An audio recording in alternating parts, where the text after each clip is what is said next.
ओम नमः शिवाय। नमस्कार दोस्तों, आप सभी का हमारे YouTube चैनल पर स्वागत है। आज हम श्रावण मास महात्म्य के 13वें अध्याय का श्रवण करेंगे। दुर्वा गणपति व्रत विधान। श्रावण मास महात्म्य 13वां अध्याय। सनत कुमार बोले, हे भगवान, किस व्रत के द्वारा अतुलनीय सौभाग्य प्राप्त होता है और मनुष्य पुत्र पौत्र धन ऐश्वर्य तथा सुख प्राप्त करता है।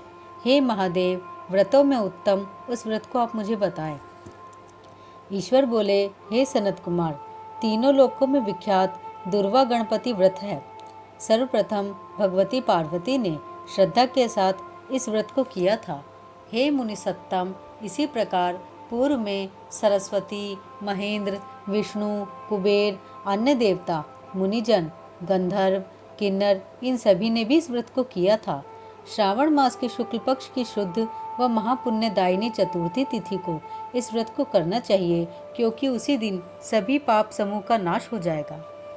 चतुर्थी के दिन स्वर्ण पीठासीन स्थित एक दंत गजानन विघ्नेश की स्वर्णमयी प्रतिमा बनाकर उसके आधार पर स्वर्णमय दुर्वा को व्यवस्थित करने के पश्चात विघ्नेश्वर को रक्त वस्त्र से वेष्टित ताम्रमय पात्र के ऊपर रखकर सर्वतोभद्र मंडल में रक्त पुष्पों से अपामार्ग, शमी, दूर्वा, तुलसी, बिल्वपत्र, इन 5 पत्रों से, अन्य उपलब्ध सुगंधित पुष्पों से, सुगंधित द्रव्यों से, फलों से तथा मोदकों से उनकी पूजा करनी चाहिए और इसके बाद उन्हें उपहार अर्पित करना चाहिए। इस प्रकार अनेक उपचारों से भी गिरिजापुत्र विघ्नेश की पूजा करनी चाहिए। इस प्रकार कहें, सुवर्ण निर्मित इस प्रतिमा में मैं विघ्नेश का आह्वान करता हूँ। कृपानिधि पधारें। इस स्वर्णमय सर्वोत्तम रत्न जड़ित सिंहासन को मैंने आसन के लिए प्रदान किया है, इसलिए विश्व के स्वामी इसे स्वीकार करें। हे उमासुत, आपको नमस्कार है। हे विश्वव्यापिन, हे सनातन, मेरे समस्त कष्टों को आप नष्ट कर दें। मैं आपको पाद्य समर्पित करता हूँ। गणेश्वर, देव, उमापुत्र तथा मंगल का विधान करने वाले को यह अर्घ्य प्रदान करता हूँ। हे भगवान, आप मेरे इस अर्घ्य को स्वीकार करें। विनायक, शूर तथा वर प्रदान करने वाले को नमस्कार है, नमस्कार है। मैं आपको यह अर्घ्य समर्पित करता हूँ, इसे ग्रहण करें। मैंने गंगा आदि सभी तीर्थों से प्रार्थना पूर्वक यह जल प्राप्त किया है। हे सुरपुंगव, आपके स्नान के लिए मेरे द्वारा प्रदत्त इस जल को स्वीकार कीजिए। सिंदूर से चित्रित तथा कुमकुम से रंगा हुआ यह वस्त्र युग्म आपको दिया गया है, आप इसे ग्रहण करें। लंबोदर तथा सभी विघ्नों का नाश करने वाले देवता को नमस्कार है। उमा के शरीर के मल से आविर्भूत हे गणेश जी, आप इस चंदन को स्वीकार करें। हे सुरश्रेष्ठ, मैंने भक्ति के साथ आपको रक्त चंदन से मिश्रित अक्षत अर्पण किया है। हे सुरसत्तम, आप इसे स्वीकार करें। मैं चंपा के पुष्पों, केतकी के पत्रों तथा जपा कुसुम के पुष्पों से गौरी पुत्र का पूजन करता हूँ। आप मेरे ऊपर प्रसन्न हो। सभी लोगों पर अनुग्रह करने तथा दानवों का वध करने के लिए स्कंद गुरु के रूप में अवतार ग्रहण करने वाले आप प्रसन्नता पूर्वक यह धूप लीजिए। परम ज्योति प्रकाशित करने वाले तथा सभी सिद्धियों को देने वाले आप महादेव पुत्र को मैं दीप अर्पण करता हूँ, आपको नमस्कार है। इसके बाद गणानाम त्वा इस मंत्र से मोदक 4 प्रकार के अन्न, पायस तथा लड्डू आदि का नैवेद्य अर्पण करें। मैं आपकी मुख शुद्धि के लिए आदरपूर्वक कपूर, इलायची तथा नागवल्ली के दल से युक्त तांबूल आपको प्रदान करता हूँ।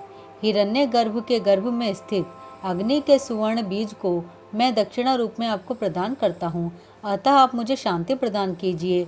हे गणेश्वर, हे गणाध्यक्ष, हे गौरीपुत्र, हे गजानन, हे इभानन, आपकी कृपा से मेरा व्रत पूर्ण हो। इस प्रकार अपने सामर्थ्य के अनुसार विघ्नेश का विधिवत पूजन करके उपस्कर निवेदित सामग्री सहित गणाध्यक्ष को आचार्य के लिए अर्पण कर देना चाहिए। उनसे प्रार्थना करें, हे भगवान, हे ब्राह्मण, दक्षिणा सहित गणराज की मूर्ति को आप ग्रहण कीजिए। आपके वचन से मेरा यह व्रत आज पूर्णता को प्राप्त हो।